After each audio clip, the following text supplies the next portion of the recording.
el objetivo real de esas actividades es que usted conozca una oferta de servicios que están pues, a su disposición y que muy probablemente sean servicios que contribuyan a su bienestar y paralelamente pues, a su autonomía, a su libertad. La idea un poco de ir y conocer los servicios autónomamente, encontrar como lugares, ir a hablarle a una persona si sea incómodo, como que todo eso le permite a uno igual ganar más libertad en el espacio, ganar si quieren más gobierno en el espacio.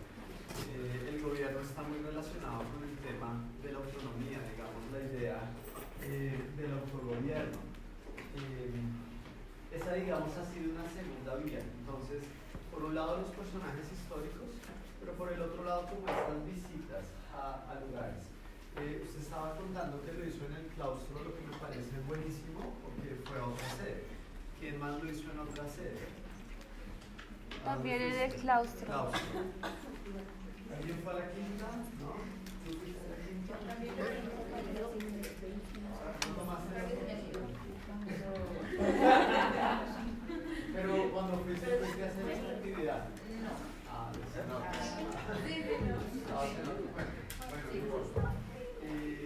Conocer otras sedes es importante.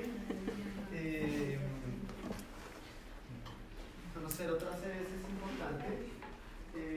Y ustedes van a tener una próxima actividad que es la visita a otra sede. ¿Cierto? Esa va a ser la expedición 3, la visita a otra sede. Realmente lo que yo les diría es, ojalá que eso no sea para ustedes solamente como un asunto de una actividad, sino que chévere que ustedes en su semestre roten por las sedes, realmente. Por ejemplo, interesante quienes de pronto practican algún deporte, en la quinta de Mutis hay varias opciones de deportes. Pues acá también, pero en la quinta, digamos, hay unos grupos, por ejemplo, en la quinta está un grupo muy consolidado de voleibol, también hay unos de básquetbol, bueno, hay unos de ultimate, aquí también hay unos de moverse por las sedes, o por ejemplo en los grupos culturales. Claro, yo sé, ustedes están en el ámbito del teatro, pero no sé, por ejemplo, si conocen el grupo cultural de teatro de la universidad. No son solo, digamos, estudiantes de teatro, sino de diferentes carreras. Lo mismo en los grupos de baile, o sea, yo sé que ustedes tienen danza muy cerca, pero esos también son como grupos y espacios importantes. Y sobre todo, tal vez las relaciones. ¿Qué tanto se están relacionando ustedes, por ejemplo, con personas de otras carreras en esta sede? Con Santiago que está haciendo Santiago. Exponiendo. Santiago es público. Mira, una carrera. Ahí vale la pena, digamos, indagar. ¿Se charlan con gente de otras carreras? ¿Con algunos? Pues, hay otras carreras. Aquí también, digamos, rotan en general muchas carreras, no solo, digamos, las carreras de administración, pero sobre todo lo digo pensando como que algo que es como muy valioso, es que uno pueda como hablar con gente muy distinta, como en múltiples lenguajes. Yo creo que eso para el mundo del arte también es muy importante, muy significativo, como conocer mucho de otros lenguajes, de otras perspectivas. Entonces vamos a trabajar en eso también en una visita que vamos a hacer, digamos, intencionalmente a otra sede, hacer una actividad que se llama un registro etnográfico. La etnografía en realidad es una manera de proceder en las ciencias sociales que tienen que ver con cómo se estudian las comunidades. Es una práctica muy propia como de la antropología, pero nosotros vamos a hacer un ejercicio más discreto, etnográfico, para ir como a entender un poco otras series. Bueno, vamos un poco en esa dirección. Ese es el segundo momento, ¿no? Los personajes las visitas. Y tal vez una tercera manera en la que hemos tratado de acercarnos a ese tema ha sido como hablando de él como en debates particulares, digamos, conceptuales al interior de la clase. ¿Listo? Hoy vamos a tratar de cerrarlo. Bueno, ustedes habían averiguado sobre Atanasio Girardot y habíamos hablado la sesión anterior sobre todo del podcast de la esclavitud. Pero de pronto este sea el momento para permitir emerger como esa figura de manera más clara. Entonces, hagamos como una ronda. Recojamos algunas impresiones sobre este personaje, quién fue, qué les llamó la atención, qué podemos contar de él, qué preguntas tenemos, y desde allí lo vamos como tejiendo. Realmente yo no soy un experto en estos personajes, pero lo que he ido, digamos, en la medida en que los he ido como abordando, profundizando, es que tienen unas historias realmente fascinantes. Justamente de pronto esos como personajes son muy interesantes. La trama en la que se ponen, y de pronto Girardot es como el personaje, pero hay que matizarlo, pero es como el personaje de un guerrero. Es más que un guerrero, pero tiene también como esa forma. Es en el personaje del guerrero. Muy bien, entonces, ¿cómo les fue con Girardot? ¿Qué podemos contar sobre este personaje? Dale, por allá. Él no estudió en la Universidad del Rosario, pero creo que fue profesor de abogado, no sé, algo así. O sea, como de jurisprudencia. Pero creo que en ese momento se llamaba como leyes, ¿no? No jurisprudencia. Ajá, exacto. Este cuadro está en la universidad. Este cuadro está en el laboratorio. Está en el museo de la universidad, está en el claustro. Lo vamos a ir a ver. Es un cuadro interesante. Y sobre todo es un cuadro sumamente llamativo por el color.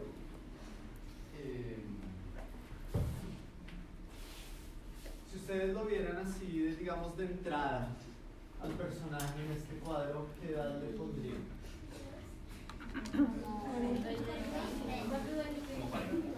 ¿Cuántos años tengo yo? Digo, me voy a morir, me voy a morir. Por ahí 31. Como 30, 40.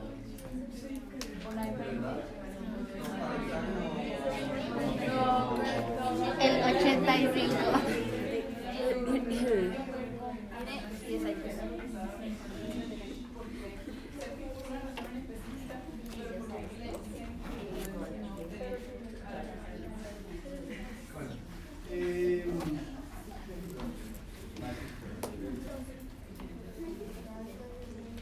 ¿Recuerdan a qué edad muere Atanasio Girardot? Como a los 22 años. 22 años.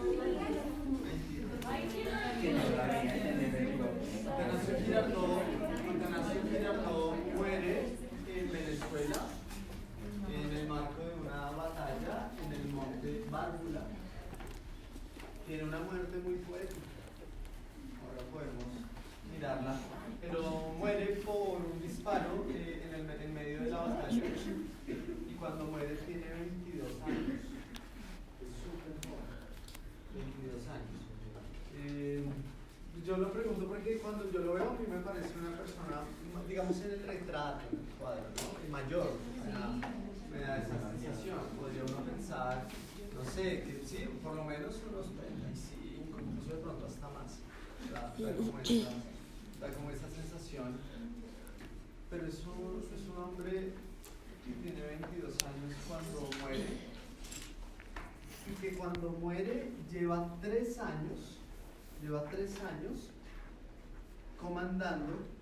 Él llega a tener el cargo, ¿recuerdan qué cargo?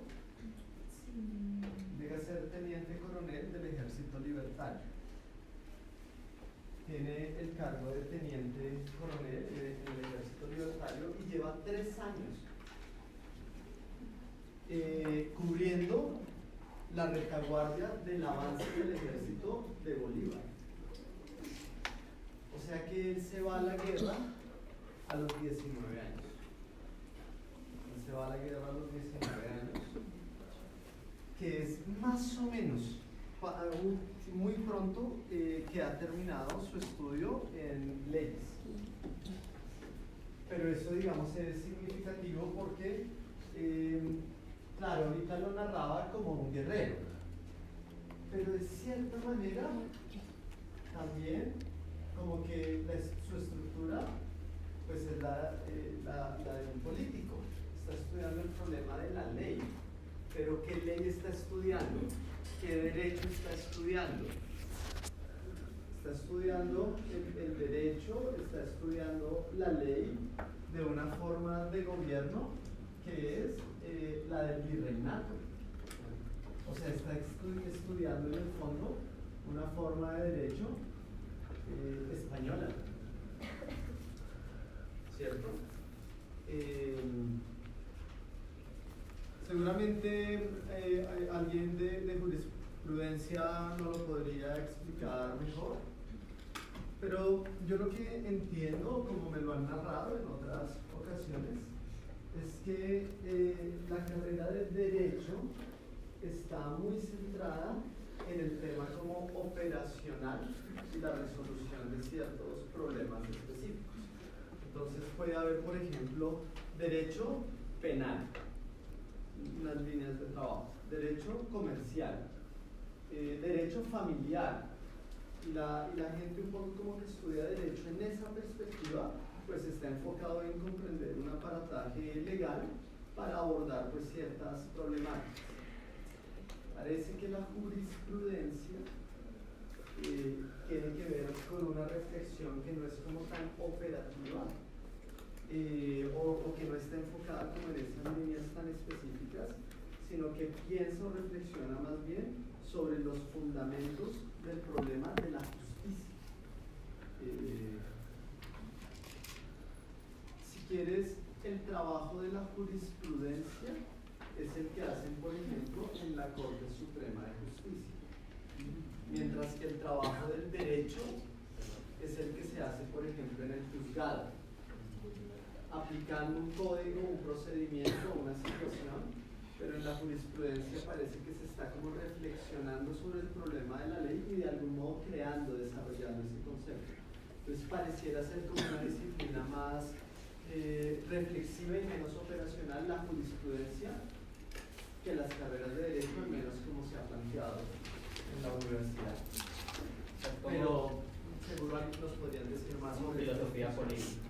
Claro, tendrá que ver mucho con eso, con la filosofía política, la filosofía del derecho, filosofía de la justicia. Digamos, está por allí. Pero piensen que eso no es lo que ha estudiado Girardot. Él ha estudiado una noción de leyes que está basada en las formas del gobierno español. Pero curiosamente va a ser de pronto justamente contra eso, contra lo que él quiere levantarse, contra lo que él quiere como pensar en otra perspectiva.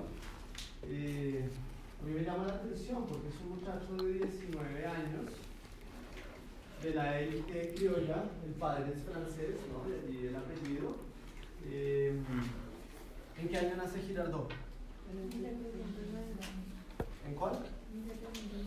Creo que ya lo habíamos dicho, ¿no? 2 años después de la Revolución Francesa. Y su padre es francés, su mamá es antioqueña. Y eso está muy ahí, está como esa pregunta ahí, de si él ve que eso que ha ocurrido en Francia ha logrado de algún modo un éxito. O sea, cuando él se lanza en esa gesta, la República Francesa tiene ya 15 años de existencia. ¿Creen que aquí, digamos, puede llegar a ser un asunto similar? No tengo muy claro el detalle, la verdad, pero entiendo que también realiza unos estudios en la Universidad Santo Tomás. cual no sería raro porque ambas son órdenes dominicas, con los claustros muy cerca y están, digamos, en el mismo proceso. Piensen de todas maneras que ahorita estoy diciendo Universidad Santo Tomás y Universidad del Rosario, pero que en realidad en ese momento no eran universidades. No lo eran. ¿Qué eran? Eran colegios mayores. ¿Cuál es la formación que se recibe en un colegio mayor? No es una formación profesional como la de una carrera, sino que se recibe como una formación intermedia entre lo que uno podría llamar como una formación profesional y digamos la formación básica. Entonces, por ejemplo, lo otro que se enseñaba en el colegio mayor era lo que se conoce, a ustedes deben saber de eso, como las artes liberales. ¿Han escuchado de las artes liberales? ¿Cuáles son?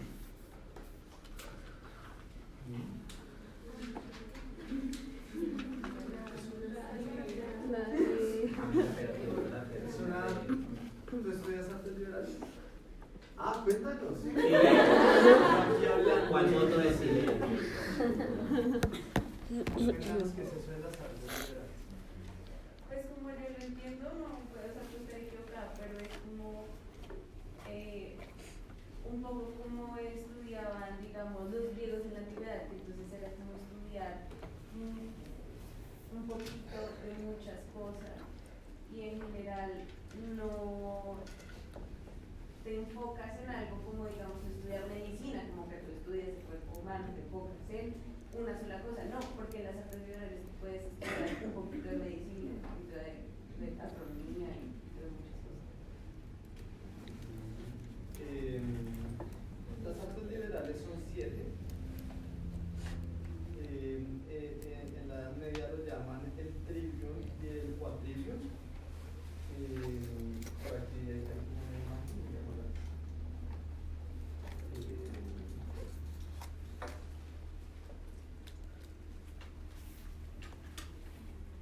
son 7 artes.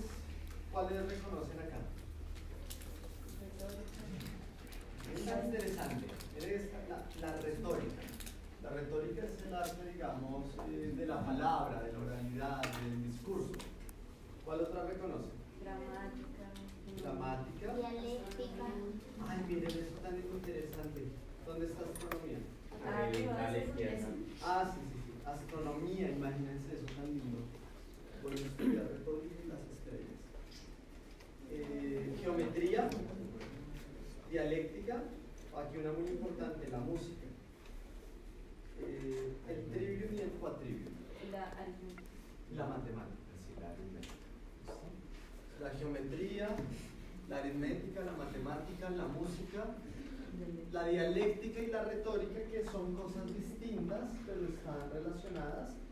La retórica tiene que ver mucho como con los elementos como de la oratoria, como convencer en un discurso.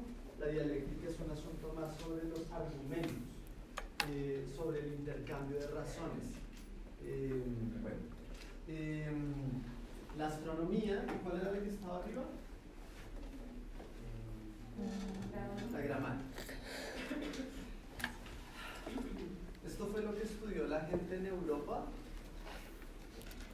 más o menos desde el siglo VIII como hasta el siglo XIX, como formación, digamos, posterior a la formación básica.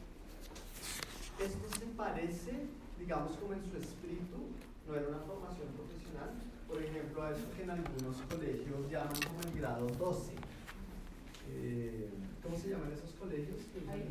Colegios Ivy, no sé, no recuerdo. Bueno, el grado 12, como esta idea de que hay como un grado intermedio que no es profesional, pero tampoco es básico, pero que está orientado como una serie de disciplinas, de artes muy importantes para la vida. Claro, el programa de artes liberales de la universidad hoy día, pues no es que les enseñen el trivium y el quadrivium,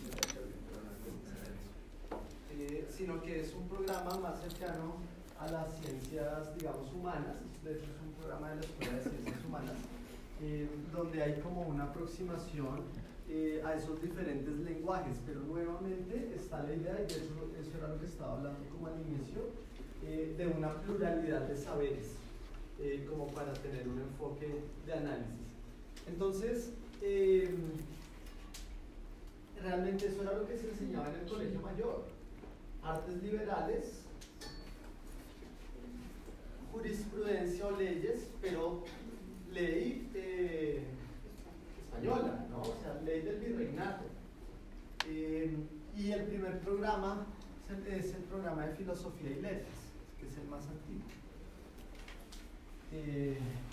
La transformación del colegio mayor en una universidad, eso es un asunto muy posterior. El desarrollo como de programas profesionalizantes, ¿cierto?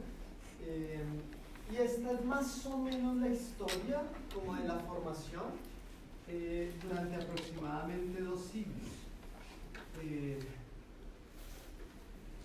interesante. Quiero destacar que esto también es más o menos el periodo del auge del fenómeno de la esclavitud en América. Entonces esa fecha ya la tenemos clara, ¿no? La abolición de la esclavitud. ¿Recuerdan qué año? 1852. 51. Bueno. La universidad 1653.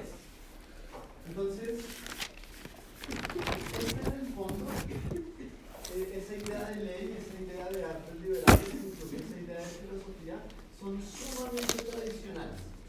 De cierta manera, son como formas de educación, pues como que legitiman, que sostienen, que apoyan el status quo de la época. Eso es importante. Entonces, hay que pensar qué es lo que pasa con un personaje como Antonio, como Atanasio Girardot, que estando en ese círculo está pensando otra cosa. Esto es un cuadro súper irreverente para la época. Súper irreverente. ¿Cómo así? Sí, como mal visto, digamos.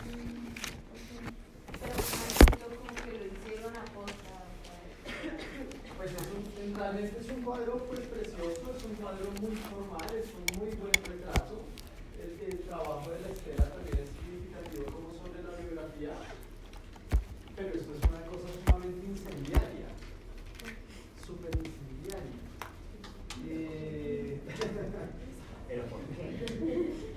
Porque estaban en contra de ellos. Por varias cosas. Primero, porque es un cuadro que representa o que presenta a un personaje que en ese momento es considerado un traidor. Es un traidor. Y además es un traidor que perdió. ¿Ah? Que murió. Además murió.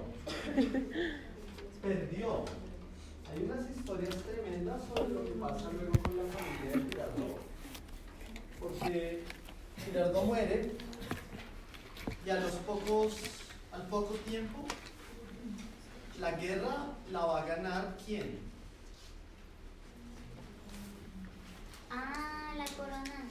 La guerra no la gana esta gente. La guerra la gana Pablo Morillo. Cuando vuelve a invadir Cartagena. Pablo Morillo vuelve a entrar por Cartagena con una tropa de alrededor de 3.000 hombres. Hay un episodio fascinante en la vida de Girardot donde con alrededor de 75 hombres se resiste a una toma como de unos 500. Es que el tipo estaba loco, de verdad. Estaba loco. Era un tipo de 19 años que realmente era un tigre, era un guerrero. Él logra mantener esa posición diciendo, no nos vamos a retirar, nos morimos, no nos retiramos y no se muere, esa vez gana. Pero él es un traidor. Además es un traidor que ha tomado las armas.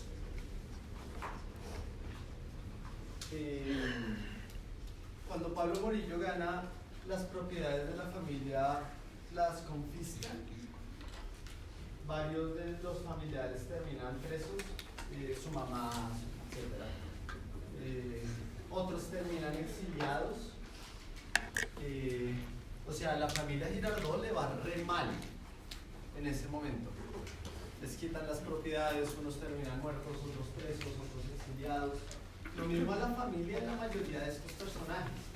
Claro, porque ellos perdieron. Pasarán casi 5 o 6 años más hasta que de una vuelta a la guerra, particularmente acá, en un sitio que está aquí muy cerca, que es la batalla del puente de Boyacá, que es el momento en el que Bolívar va a lograr el control de la zona centro. Bolívar y Atanasio Girardot fueron muy cercanos, muy cercanos. Parecía que tenían como una relación como medio, claro, ambos eran guerreros, ambos estaban en ese proyecto, pero Bolívar es mucho mayor que Girardot. Parecía que tenían como una relación medio paternal. Decían que era de los hombres de más confianza de Bolívar. Y justamente es al hombre, un muchacho, al que le encarga el cuidado de la retaguardia de su ejército. O sea, mientras Bolívar va avanzando en un recorrido, en este caso hacia Venezuela, Girardot va repeliendo los ataques. Estas son unas batallas muy interesantes, como militarmente hablando también. Tan es así que cuando Girardot muere hay una situación ahí medio mágica, ¿no? ¿Qué hace Bolívar cuando Girardot muere?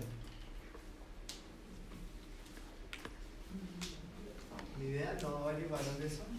¿Qué sabes sobre eso? Hizo como una carta. No. Cuando Girardot muere, Bolívar manda a que extraigan el corazón del cuerpo de Girardot, sacan el corazón de Girardot y Bolívar lo manda a llevar hasta Caracas, y en Caracas le rinde un gran funeral, un gran homenaje al corazón. El corazón de Girardot todavía está en Caracas. ¿Pero enterrado? No, en una urna. Una urna. Pero de manera conmemorativa o real. No, en ese momento es el corazón No, mismo, y lo que pero hay ahorita son en los estos restos. momentos. Claro, los restos. Bolívar piensa que es el corazón tal vez de uno de los hombres más valientes que ha dado la gesta. Y piensen que Bolívar ha perdido un amigo con el que se ha jugado la vida por una idea. Una cosa como muy significativa. La muerte de Girardot es muy especial, es que es un personaje como medio poético.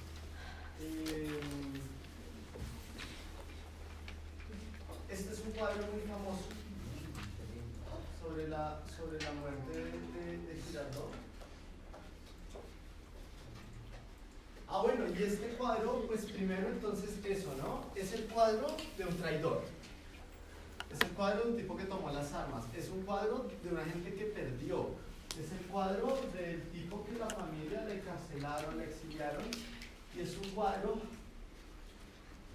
que además pone a Girardot con el uniforme del Ejército Libertario.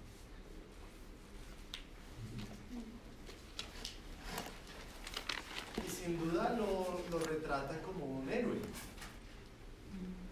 Y es un cuadro que se pone en la universidad y que lo pone en el marco de la rectoría de un rector que también se atreve en ese momento, en 1810, a hacer una locura tremenda, y es apoyar el movimiento independentista y firmar el acta de independencia. El acta de independencia está firmada por el rector del Rosario de la época y por varios de estos personajes. Y a la universidad también le va a ir muy mal cuando ellos pierden, ¿no? Porque justamente para Morillo el Colegio Mayor del Rosario parece haber sido uno de los gérmenes de cultivo de ese estallido social. Varios van a terminar muertos de ese colegio, ¿no? Francisco José de Caldas, importantísimo, ¿cierto? Camilo Torres, muy significativo.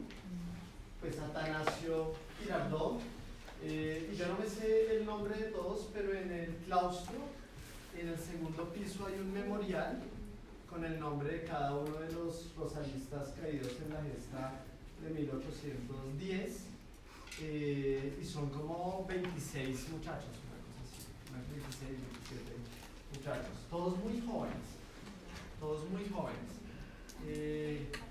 Y le va a ir tan mal a la universidad en ese momento que la tierra que tiene le es expropiada y el claustro es convertido en prisión.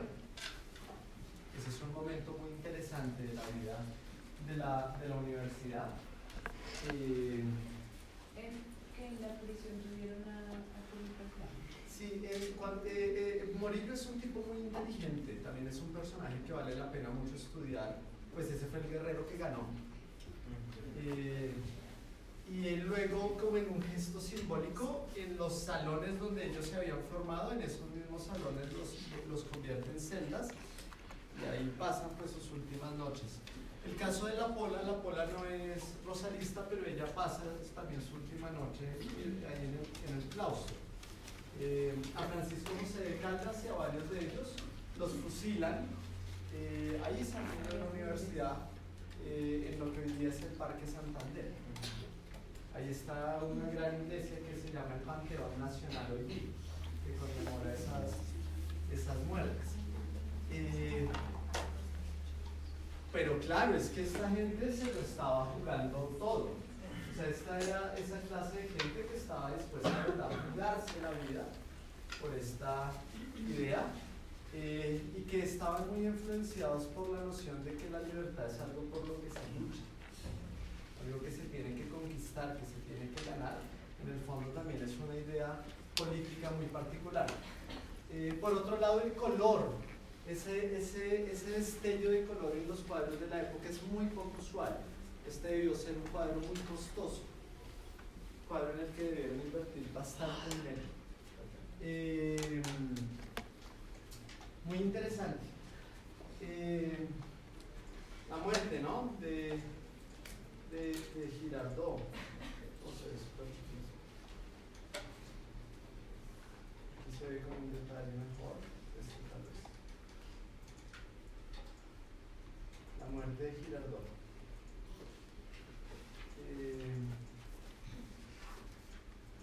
¿Qué saben sobre la muerte de Girardot?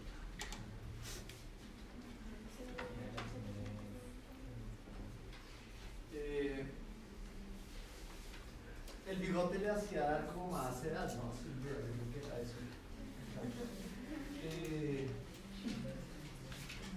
Girardot muere, no sé, como por cierta imprudencia. Ahora podemos ver esa anécdota de la batalla de Girardot que es como el momento como en el que él se consagra como un líder en el ejército libertario, pero Girardot muere por cierta imprudencia porque están en el marco de una batalla. Él es el comandante de esas tropas, pero imagínense eso, comandar 500 hombres con 22 años. Y en una tarea tremenda, y Girardot se da cuenta que van ganando la batalla, siente que ya la han ganado, y se sube, es imprudente, ¿no? Se sube a la cima del monte Bárbula, donde se está peleando la batalla, convencido de que ya han triunfado, y lleva la bandera del proyecto. ¿Se acuerdan? Es muy interesante. ¿Se acuerdan del caso de Delacroix? De la revolución que lo matan en la bandera. No, este cuadro. El El caso de Delacroix es como la misma metáfora, ¿no? Aquí no existe la república, aquí la república es una promesa, es la bandera. Y esta gente anda también con esa promesa. La república no existe. Está consolidado el poder del virreinato. Ellos están ahí con una promesa y él está clavando esa promesa en ese suelo y cuando está clavando recibe el impacto.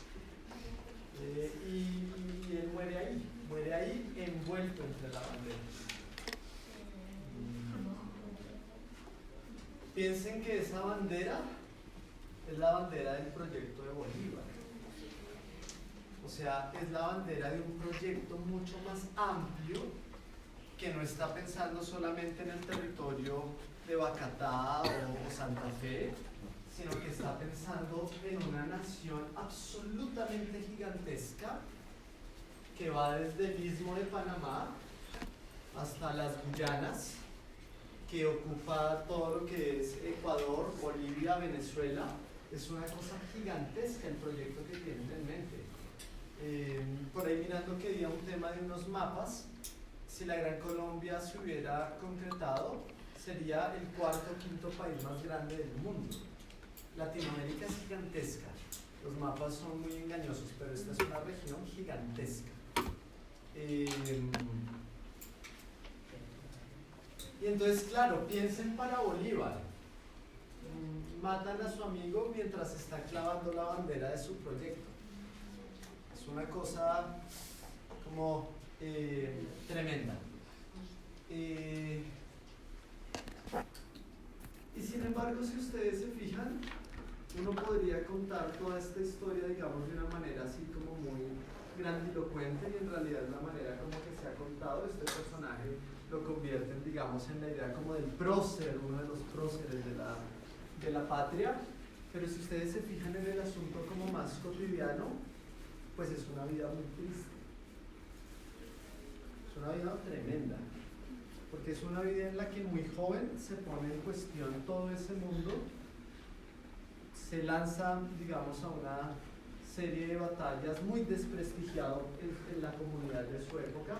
Él es como lo que uno podría pensar hoy día puede ser, joven, guardando las proporciones, pero piensen, por ejemplo, en el caso de un comandante guerrillero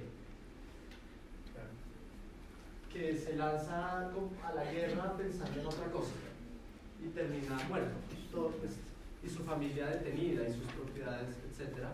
Y además pensar que cuando él muere, él no logra ni avisorar lo que va a pasar pues varios años después con el triunfo de Bolívar. En realidad para ellos esa es una pérdida que los hace dudar mucho del proyecto. Es interesante eso, ¿no? Hay mucha gente como que trabaja, hace cosas así gigantescas, esfuerzos, se la juegan, pero jamás van a ver los frutos. Jamás van a ver los frutos de esa tarea. Es una cosa como tremenda.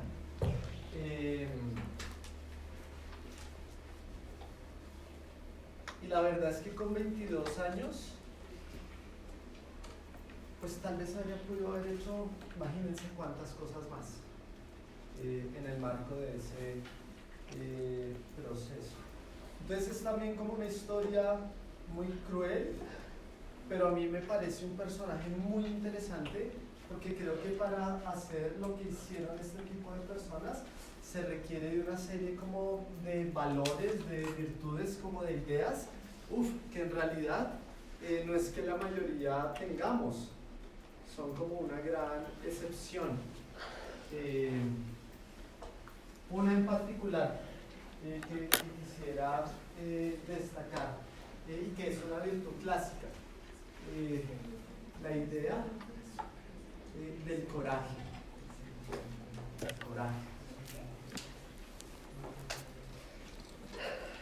El coraje es una cosa tremenda. ¿Qué tanto coraje tenemos?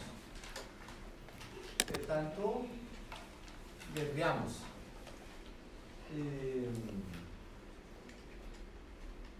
El coraje está emparentado con la valentía, pero puede ser que Girardot, siento que estoy hablando de más, porque creo que voy a decir algo como que de pronto no tenga sentido, porque claro, ni idea, ¿no? Pero tal vez Girardot es como un personaje que está como en la frontera entre el coraje y otra idea que es distinta, que es la intemperancia, unos asuntos del carácter. Como si es valentía o es imprudencia. Claro. Girardot es un hombre valiente y con mucho coraje, o lo que es un muchacho medio loco que se ha lanzado pues a la sangre sin medir consecuencias. Porque pues es una lástima, pero si a usted lo matan clavando la bandera en una zona que cree que ya ha controlado, es porque en el fondo pues se ha acelerado en la consideración. Hay mucho vigor. Tremendo. Y el caso de la batalla que tiene, que lo hace como famoso también, es un asunto, digamos, muy similar. Entonces, ¿qué es el coraje? El coraje es una virtud que se expresa en tener la valentía para correr un riesgo cuando es necesario hacerlo. Correr un riesgo cuando es necesario hacerlo. Y piensen que se requiere coraje porque las cosas pueden entrañar pérdidas. Él podía perder la vida, pero piensen ustedes en sus casos, digamos, particulares, que si han tenido coraje cuando han tenido que enfrentar riesgos particulares. Pero la intemperancia es como la idea de correr riesgos innecesarios. Qué importante que tengamos la valentía de correr un riesgo que sea necesario.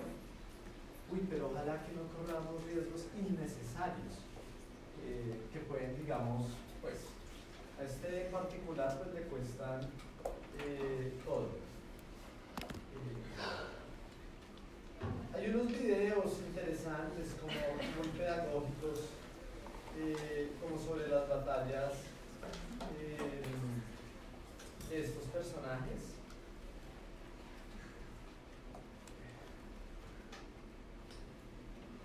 Pero eso es como unos videitos animados. Miremos este tiene como un minutico, miremos de pronto una idea de nos brinda adicional. Con Edimoto todas tus solicitudes están por 30% de lunes a jueves de 7 a 10 a.m. Rumbo al bicentenario independentista, Atanasio Girardot fue un oficial colombiano originario de Medellín que luchó por la libertad de Colombia y Venezuela en las guerras de independencia. Combatió junto al ejército patriota, comandado por Simón Bolívar en el pueblo de Naguanagua, estado Carabobo. Allí se libró la batalla de Nápoles el 30 de septiembre de 1813. 30 de septiembre muere entonces. Donde se enfrentó nuestro valeroso ejército patriota, comandado por Julio Bonita, los realistas y por Domingo Monteverde.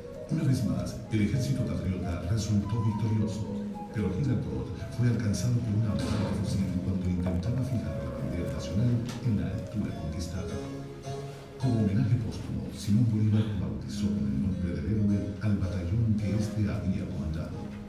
El coronel colombiano Atanasio Girardot demuestra con su lucha las gestas independentistas que continúan aún hoy por la soberanía de nuestros pueblos. Rumbo al bicentenario. Esta yo creo que es la narración de la historia oficial, ese es el prosa. Pero vale mucho la pena indagar como en los otros aspectos, pues como más familiares, más de cómo fue su vida, por ejemplo, en la universidad, cómo eran sus relaciones con los compañeros. Hay de pronto múltiples paradojas interesantes.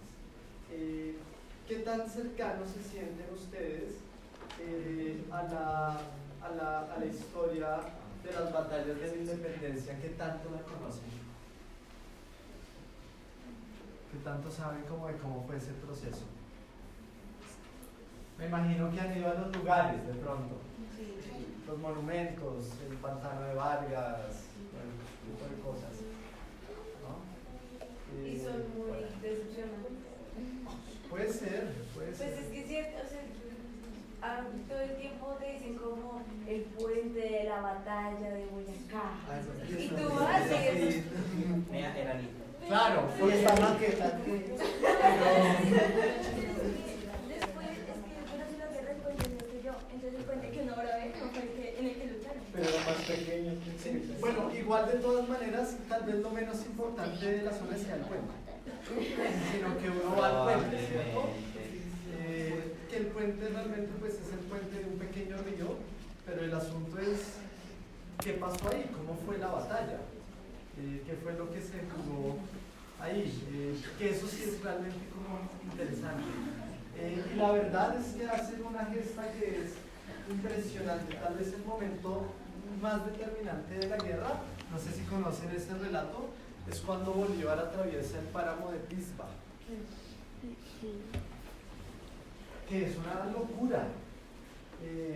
Dicen que mueren alrededor como de 60 personas atravesando el páramo en un ejército como de 600, una cosa así, o sea, muchísima gente se muere atravesando el páramo, pero es la estrategia que él tiene para poder llegar al centro de Colombia sin ser detectado por el ejército realista, pues que usa las vías habituales.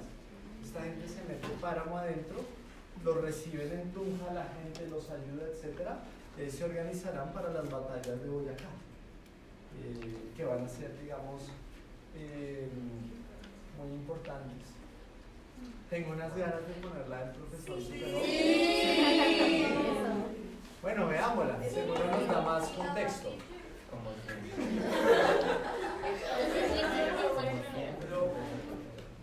Bueno, esta también es una serie, no sé si alguna vez la vieron, que hizo Teleantioquia sobre Girardot, que se llamaba Más allá del tiempo. Vean, ¿cómo se llama ese actor? ¿Lo recuerdas?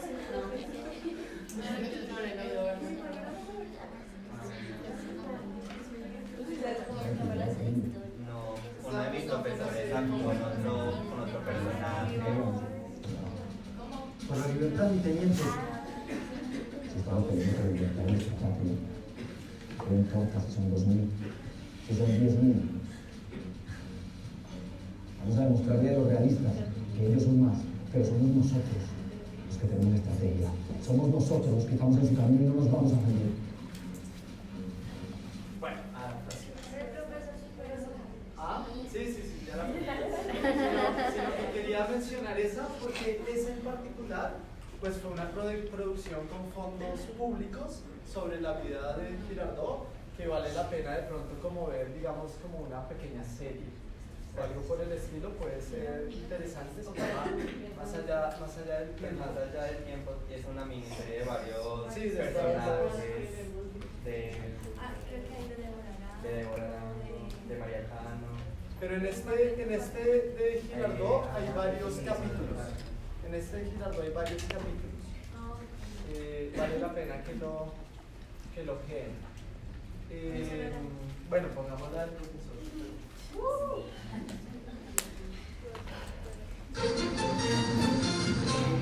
¡A luchar por la justicia idiomática!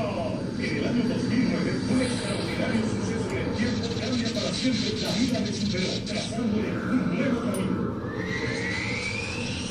Ya que encontraste la fórmula para viajar en el tiempo, tienes la más importante de todas tus misiones: conmemorar el bicentenario resolviendo, junto con los niños de Colombia, todas sus preguntas sobre nuestra independencia. Ahora serás Superó histórico. Con prontitud para recorrer las huellas de la historia.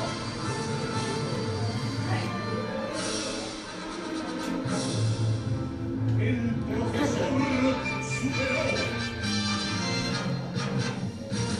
Niños, aprovechemos que estamos aquí para aprender más sobre la batalla del puente de Boyacá y preparar una obra de teatro que presentaremos ante todos los colegios. Tenemos que lucirnos. ¿Y qué papel me tocará hacer? Girardot Bolívar, Santander, un valiente lancero Juan. ¿Monero? ¿Me toca hacer el zapato de Monero? No, él perdió la batalla. Además, su ejército realista salió huyendo. No, profe, cámbiame ese papel. Yo quiero ser el valiente de Bolívar. O al menos cualquiera de los soldados que pelearon en el ejército libertador. Eso sí fue un operaje. Sí, señor. Y ahí sí tiene razón. Los soldados que lucharon por la independencia de la Nueva Granada la tuvieron muy difícil, pero los españoles eran muchos y tenían bastante experiencia en tácticas de guerra. Por ejemplo, en la batalla de Boyacá en 1819 se enfrentaron 2.900 hombres de nuestro ejército libertador contra unos 2.700 del ejército real para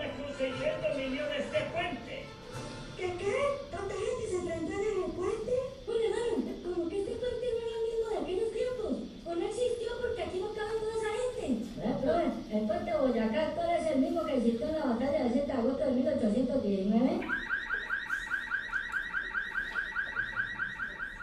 Parcero, pero necesitamos su ayuda urgente. Por favor, conteste. Estoy cansada de restregar esta cosa rara. Es que no entiendo cómo fue que llegó esta mancha de mazamorra con longaniza hasta acá. Ay, vea eso. Claro que sale esa bendita manteca. A ver, salí pues.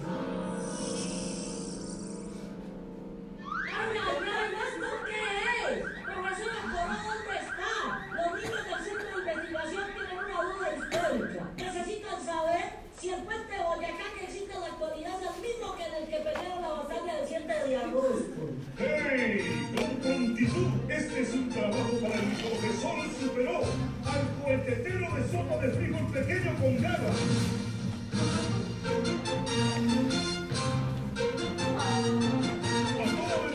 Al pasado, en busca del puente de la batalla de Boyacá. Profesor, mamá, acabo de encontrar una pista importante. Parece que la batalla se efectuó entre las 2 de la tarde y la atacazón del 7 de agosto de 1819. Pero lo más importante, mamá, busquen el río Teatinos.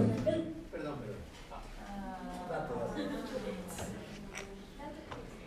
O sea, esto es 6 años después de la muerte de Hitler.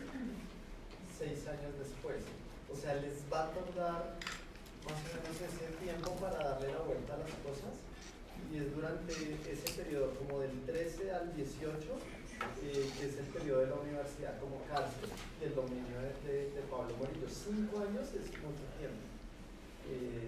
Y este sí va a ser como el momento definitivo como del cambio en el curso de la guerra. El río sobre el que aparentemente estaba construido el puente. Entendido, niños. A recoger las huellas de la historia.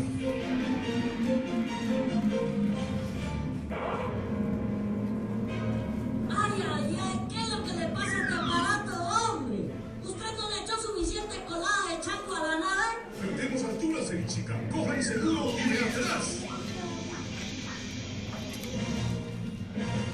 Silveria, ayúdenme por favor. Este río está muy caudaloso.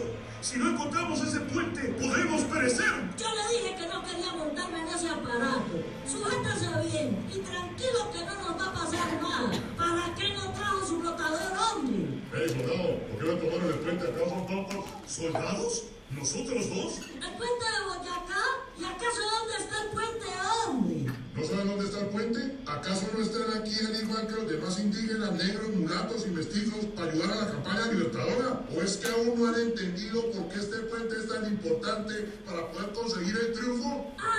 Sí, yo me acuerdo, hombre. Lo que pasa es que con el guarapazo que nos pegamos en el río, se me chispotearon las ideas. Amigo soldado, ¿podría indicarnos dónde está el puente? Digo, para no volver a caer en este río. Síganme y ayúdenme a llevarle estos pertrechos a comando, precisamente en el puente.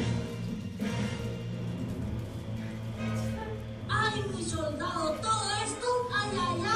Pero recordamos, hombre, ¿cómo es eso de que el puente va a ser fundamental en la campaña libertadora? ¿Qué sabes de eso? Lo que yo sé es que el general Bolívar, el general Santander y Anzoátegui planearon una estrategia para derrotar al ejército realista, aprovechando que nuestro ejército libertador se tomó Tunja. Como les iba diciendo, ahora que logramos tomar la ciudad de Tunja, el ejército de Barreiro se encuentra incomunicado. Su única salvación es recorrer el camino real y pedir refuerzos en Santa Fe. Para llegar a este camino necesitan cruzar el puente y pasar por el río Teatinos. Nuestro objetivo es tomar ese puente y diezmar a las tropas españolas tanto como podamos. Yo comandaré la caballería que irá a la vanguardia y se desplegará desde la casa de Teja hacia el puente. Estoy al mando de la infantería en la retaguardia. Tomaré por sorpresa el campo destapado y emboscaré el grueso de las tropas realistas. ¡Excelente! Yo apoyaré a ambos flancos según se requiera con la artillería. Ese es el plan, soldados. Ahora descarguen y que no se les ocurra volver a tratar de pasar el río nadando. Necesitamos la mayor cantidad de soldados sanos y salvos en pie de lucha para el final de la campaña libertadora. ¡Correcto! No se preocupe, soldado. Hemos aprendido la lección. Estamos listos y en pie de lucha. ¡Ay! ¡Qué desastre, soldado! ¡Retírese! Pero antes, soldado, ¿ese es el puente de Boyacá? ¡Ese es! ¡Ahora sí! ¡Retírese! ¡El puente! ¡Aquí está, Cevichica! ¡Por San Martín de Porres! Parece tener el mismo tamaño. Ahora debemos compararlo con el actual. ¡Ay, deje el afán, hombre! Aquí tengo mi sostén manchado con manteca de mazamorra con longaniza, con la foto documento del puente actual, para comprobar de una vez y por todas si definitivamente son iguales. ¡Qué horror! A ver, en efecto, el puente actual no es el mismo, pues aunque tienen tamaños similares y quedan en el mismo lugar, las diferencias se notan a leguas. Por fin ha quedado resuelta la duda, con prontitud. Un momento, profesor. ¿Y si los puentes son distintos, qué va a pasar con este de la batalla? ¿Y el actual, cuándo y por qué lo construyeron? No entiendo qué es lo que pasa, oiga. Ay, ahí sí tiene razón. Ahora sí quedé más perdido que usted, Semichica. Va a tocar preguntarle a los niños. Profesor, desde acá, desde la Biblioteca Nacional en Bogotá, encontramos que aquí en el Boletín de Historia y Antigüedades dice que hubo una reconstrucción del puente que empezó el 7 de agosto de 1919. Profesor, rápido que nos quedan solo un minutito de programa. Por favor, acude a esa fecha y encuentre al presidente de la época, el señor Marco Fidel Suárez. Él fue el que lo reinauguró. Al lugar de los hechos, Semichica, con prontitud. Jairo Silver.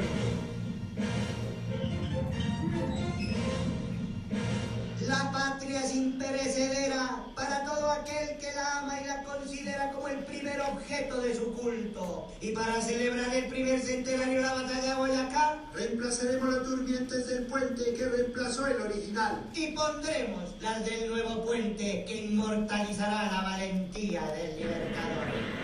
Esto lo explica todo, Semichica. Debido a los deterioros sufridos durante la batalla, el puente original ya no existe. 100 años después, se comenzó a construir el que hoy conocemos. Y por eso, aunque muy parecidos y aunque quedan en el mismo lugar, los puentes no son iguales. ¡Correcto! ¡Hemos cumplido! ¡Con prontitud, Jairo Silver! Un momentico, profesor. Tenemos todavía muchas dudas. ¿Cómo hicieron todos esos soldados para pasar por un puente tan chiquitico, oiga? Sí, y las mujeres participaron en la batalla de Boyacá. Parece que la historia nunca termina, profesor Superó. Esta es una misión para Superó. ¡Y la Semichica! Para más información, entra a www.colombiaaprende.edu.co/historia.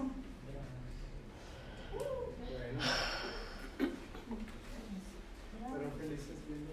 Sí. Otra vez.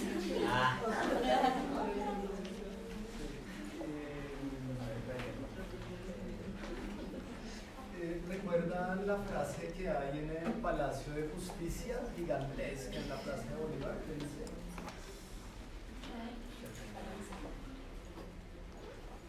es una frase de Santander.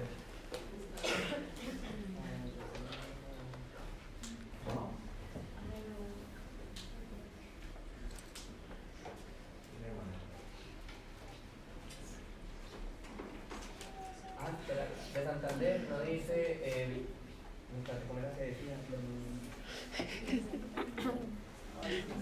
De nada sirven los triunfos y la paz no los coronas.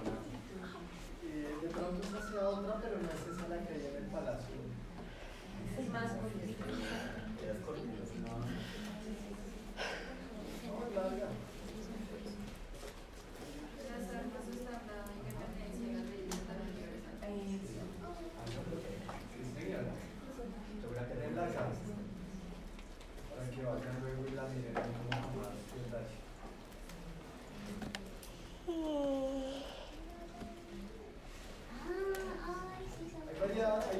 Hay varios momentos muy famosos de esa gesta. Hay otra muy famosa, la de Bolívar diciéndole a los lanceros, bueno, salve usted la patria, ¿no? Que es el famoso monumento a los lanceros que cambian el curso de la batalla. ¿Qué son los lanceros? Eran unos hombres que iban a caballo, en una caballería, y llevaban lanzas, los lanceros. Y hay una historia como medio mítica. ¿No recuerdan el monumento a los lanceros? Sí. Interesante. Miremoslo. El pantano de Vargas. Ah, sí. Es este monumento que es impresionante, es un monumento tremendo. Que es una narración. ¿Está en el CAM? No, esto está allá en el pantano. ¿Cuál es el que está en el CAM? El que está en el CAN es un monumento a los soldados caídos. más contemporáneo. Y este es un momento ahí como bien particular. El pantano de Vargas se llama realmente así porque ahí estaba la casa de un señor, se me escapa el nombre, pero de apellido Vargas, que les ayuda a ellos como a organizar la batalla, etcétera. Ahí se queda Bolívar en la casa de él mientras ocurre la batalla, viéndola a distancia, y están perdiendo. Realmente cuando ustedes miran en detalle la gesta libertadora, uno no entiende ni cómo ganaron, tenían todo para perder. No tenían recursos, no era tanta gente, los otros estaban mucho mejor armados, pero bueno, coinciden con una serie de eventos que les terminan dando la victoria. Pero este es un momento como muy extraño en la batalla donde todo está perdido, las tropas se están replegando, y este señor, me parece que es de apellido Urdaneta, no me acuerdo bien, que es el comandante. Miremos un segundito, aquí está la información, creo que era el general Urdaneta. No. Perdón, me confundí. Juan José Rondón se lanza con alrededor de 14, pues ese es el mito, ¿no? 14 lanceros, se imaginen 14 caballos, perdón. Gracias.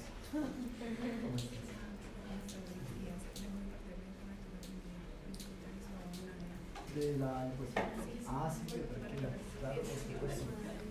Sí, cierro esta idea. Entonces, este es el caso en el que los lanceros se lanzan a la batalla, y aunque parece que todo está perdido, como que eso cambia el ambiente en ese momento. Bueno, ya les cuento lo del Palacio de Justicia.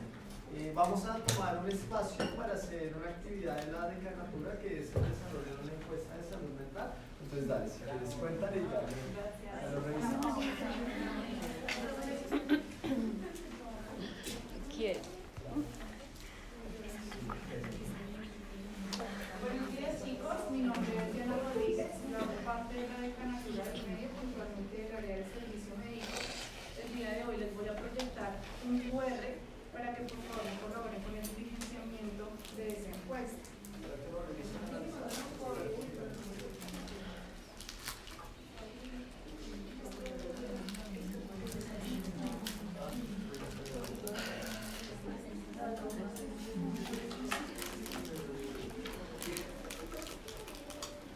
Esta encuesta es de la Organización Mundial de la Salud y hace parte de nuestro protocolo de atención en salud mental. ¿Saben cómo se llama nuestra ruta de salud mental?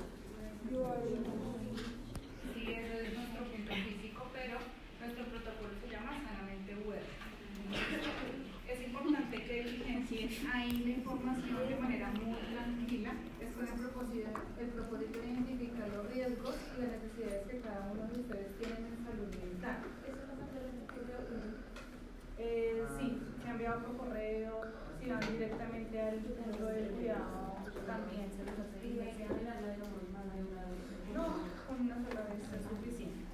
La información que se recolecta allí va a ser revisada por un psicólogo y nuestra jefe del servicio médico, y ellos, una vez tengan la información, dependiendo del registro de ustedes, los van a direccionar a través de correo electrónico a los programas que ya contamos en la universidad con salud mental. ¿Listo? Entonces, si alguien de pronto no tiene dispositivo y demás un traje para facilitar el diligenciamiento de la encuesta y dudas y preguntas, les estoy aquí para aclarar. Gracias. Tranquila.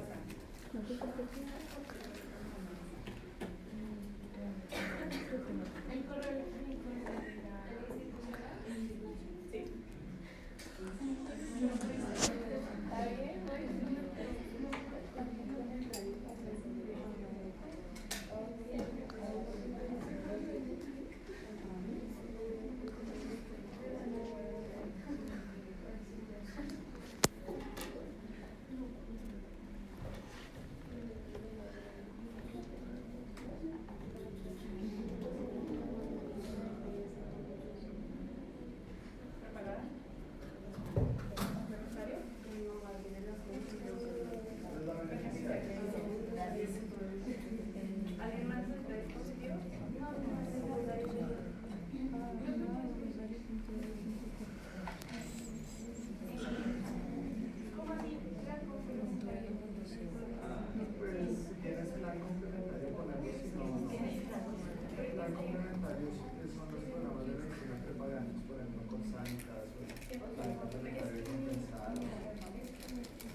Como por acá, chicas.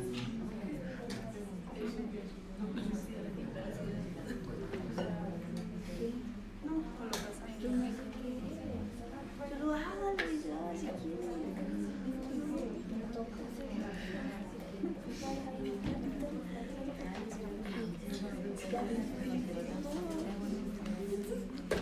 ¿Por qué te tomas?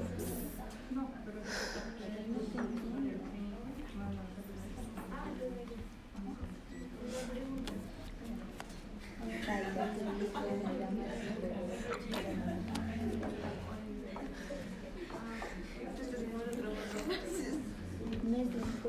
Aquí en sí, pero en este te faltaría es como describir estos servicios, ¿cierto? Describiste el de generación UR, de pronto puedas aprovechar este espacio y describir esos otros allí. Así está bien. Bueno, revisa como las indicaciones generales de que te pide, como describir el horario, cómo acceder, bueno, está bien. Pero ¿por qué te hacer otra entrega? ¿Quieres una? Me demoré muchísimo. Sí, me voy a morir.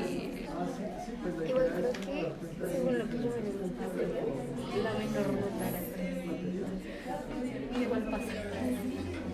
En caso No, yo me salí por el 4. o sea, imposible. Sí, hizo la tarea, pero la hizo como sin interés, no sé qué, 3. Y ya eso no es como requisitos para sacar que sea.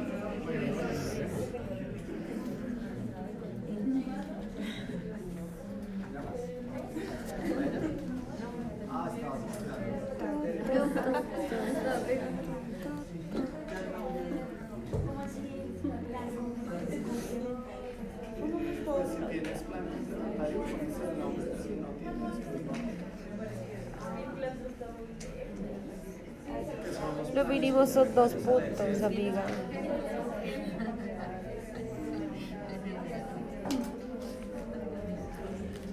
Mira, dice, la información se presenta de forma indiferente, sin ningún orden y está hasta 2 puntos, no 3. ¿No 3? Oh, shit.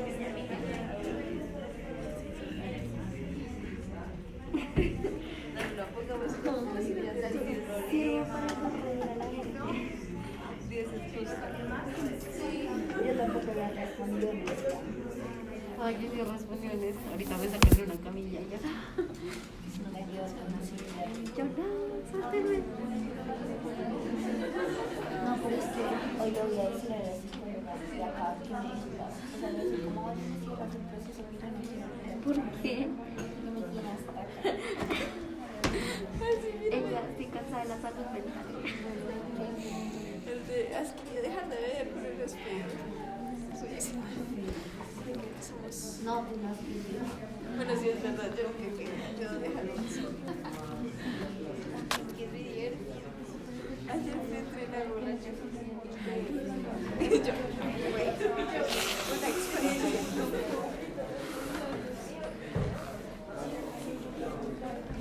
No parece. No.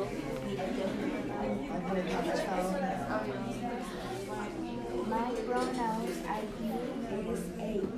My pronouns are Es que una amiga gringa, entonces lo voy a hacer.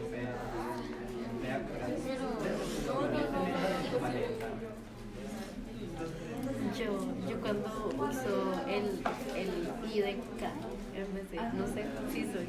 My pronouns are USA. No. Basta. Me siento muy mentiroso. Hay gente que no compra la diferencia en la Coca-Cola de la No tengo un diagnóstico, pero sería bueno uno, ¿cierto? Jonathan, me tocó poner otro punto, como todo, ya, 1, 2, 3.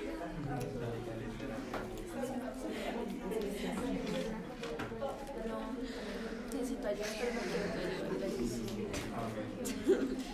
Gracias por tu tiempo. Chao. Déjenme leer los papeles. ¿Para qué terapia si tengo fanfic? ¿Para qué terapia si tienes fanfic? Exacto.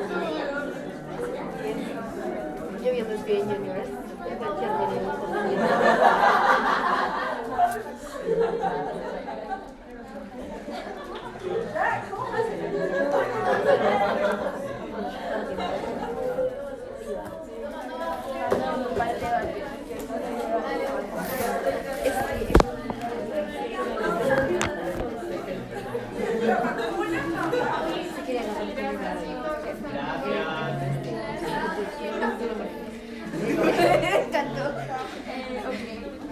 porque le digo, es que te Bueno, entonces estamos mirando como algunos aspectos. ¿Qué? Si no lo tienen muy cerca, es interesante esa historia de las batallas independentistas, es muy interesante. Sobre todo porque nos dan una idea de cómo se ha hecho este movimiento para nosotros pues, posible. Es lo que ha estado bajo eso.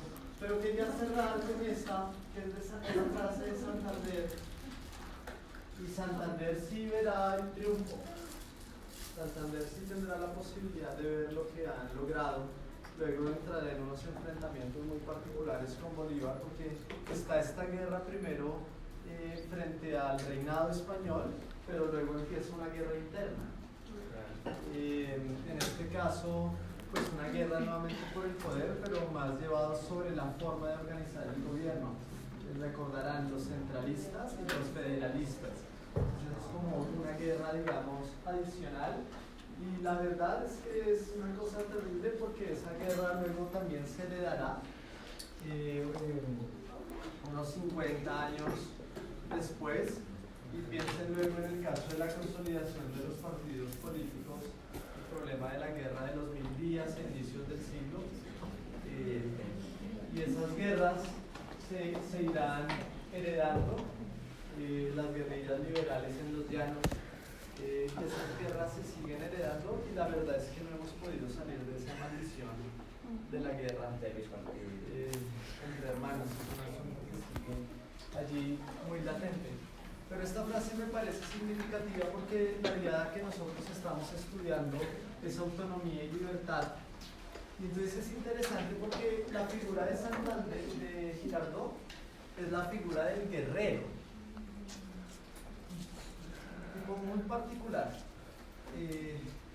Pero pareciera que para que haya libertad y autonomía a veces se requiere de esa fuerza fundadora, esa fuerza que desencadena, pero también se requiere también como de otra fuerza conservadora, no una fuerza que simplemente destruye y genera algo nuevo, sino también una fuerza que conserva. Creo que habíamos mencionado esa idea del libro de Mian de Hesse, ¿no? El tema de que el que quieren hacer tiene que romper un mundo. Esa es como la figura como de Girardot. Ese es el guerrero.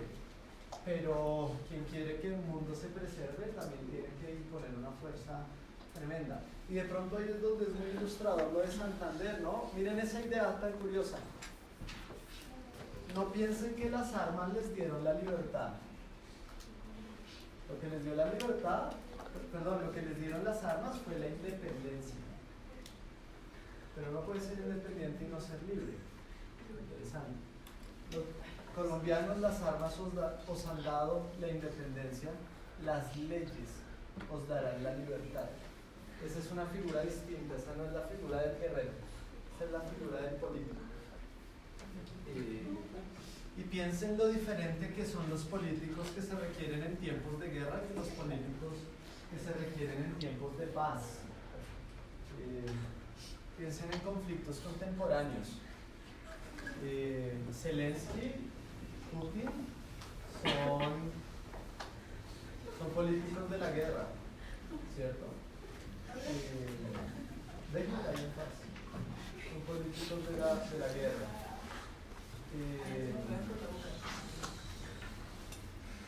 Piensen, por ejemplo, en Netanyahu.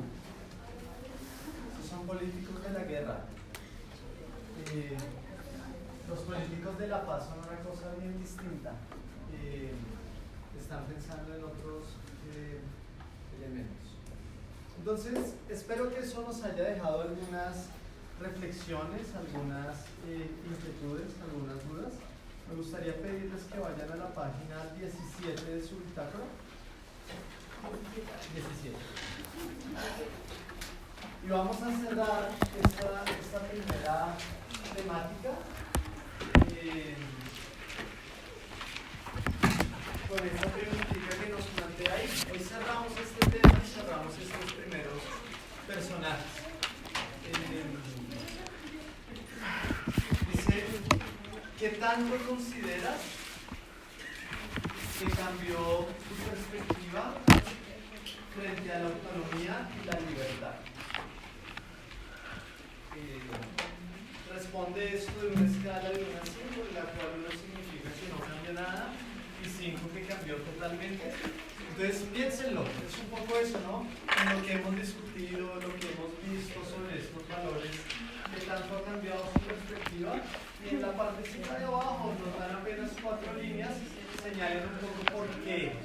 Después digamos lo que ha pasado, después lo que ha ocurrido.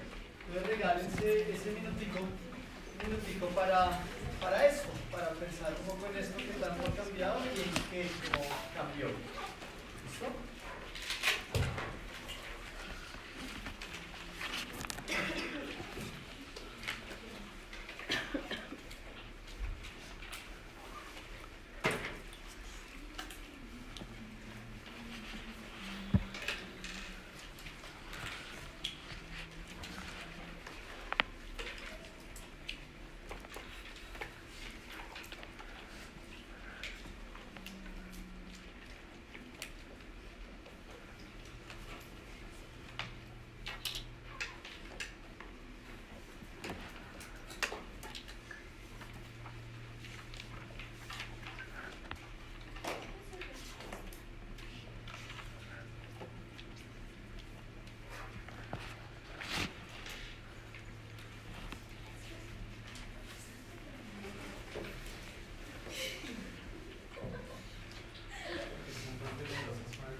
¿Listo?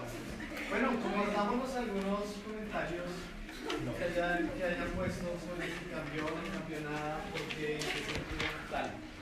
Yo puse que sí, porque vimos desde... que sí cambió totalmente, porque vimos desde el punto histórico ciertas referencias hasta actividades cotidianas que hacemos normalmente diarias.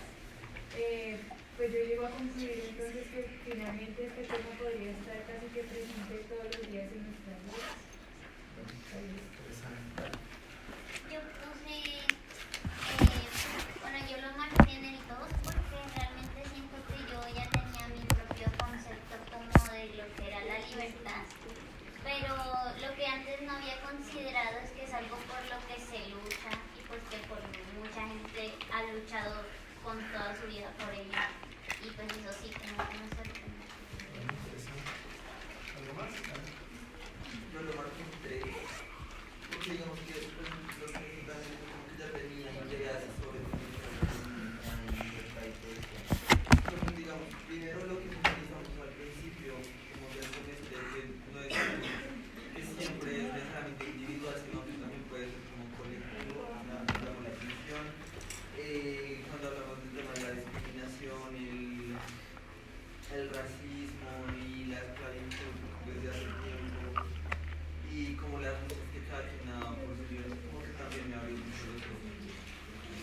Muy interesante. ¿Algo más que quieran compartir, comentar? ¿Algo más?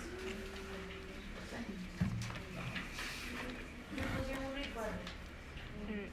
1 en autonomía y 4 en libertad.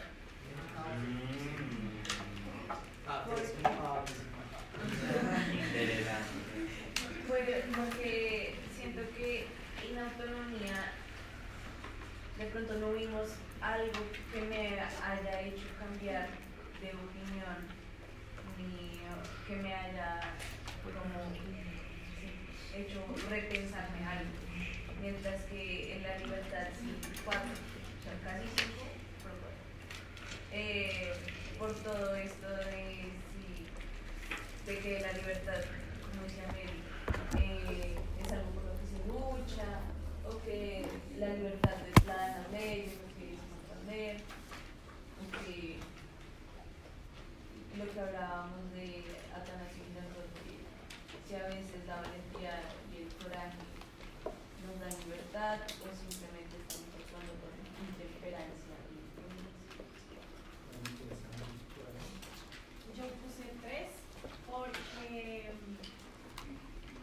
siento que el concepto que tenía de libertad era pues, ser libre, o sea, como yo digo lo que quiera, yo pienso lo que quiera, pues sin pasar el límite del otro.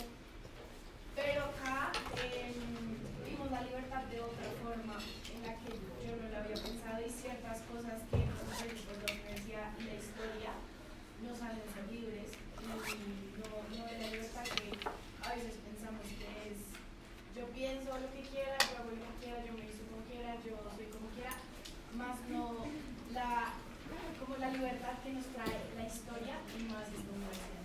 No lo había visto de esa manera. ¿Algo más?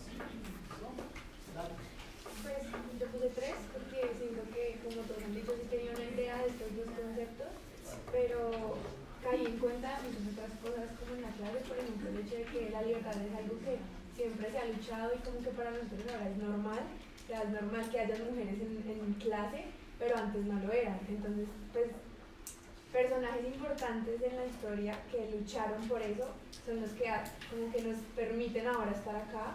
Y por ejemplo las comunidades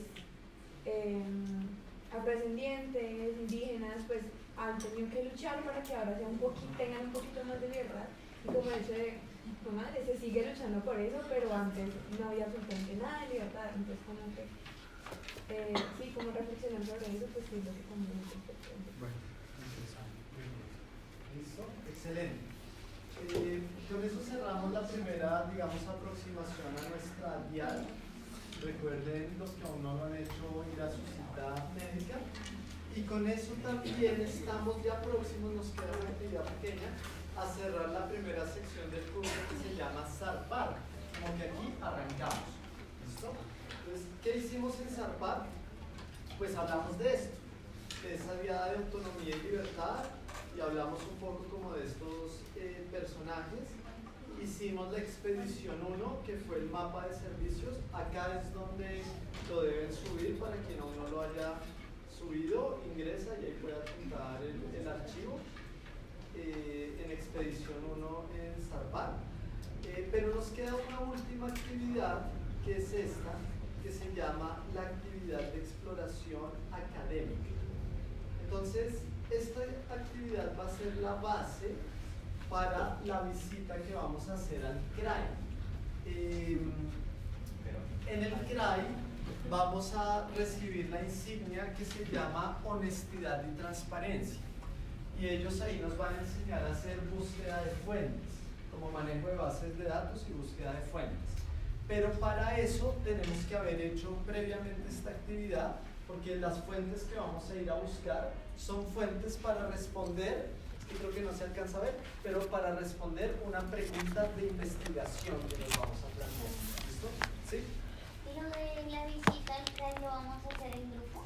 No, al igual que con el servicio de salud, ustedes van a agendar la cita al CRAI de la capacitación presencial o virtual. Vamos a tener un plazo para eso y cada uno pues va en el horario de la hora. ¿A partir de ahora o cuándo? Tan pronto hayamos hecho eso. Entonces esta va a ser la base. ¿Listo? No, entonces ya ya les cuento. Entonces, vamos a tener como dos, entre comillas, tareas para nuestra próxima sesión. La primera es que vamos a averiguar, así como lo hicimos con Girardot, sobre otro personaje súper interesante. Ese me parece, o sea, si este es un guerrero, Girardot, el otro era la figura de un sabio. Y de hecho así le decían, tal vez saben ya cosas de él, el sabio Mutis. Vamos a averiguar quién fue ese señor. ¿Listo? José Celestino Mutis, el sabio Mutis. Y es un personaje que también juega un rol como muy importante en la vida de la universidad, y sobre todo va a ser un personaje muy importante para la generación de Atanasio Girardot. Piensen, por ejemplo, que no es un personaje menor, ¿no? Piensen, por ejemplo, que la sede de la quinta de Mutis pues lleva su nombre, ¿no? Piensen que los restos de Mutis, por si no lo saben, están en la universidad.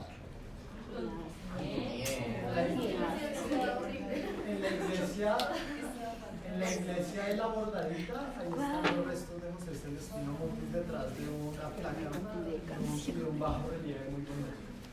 Vamos a ir a ver. Y piensen que Mutis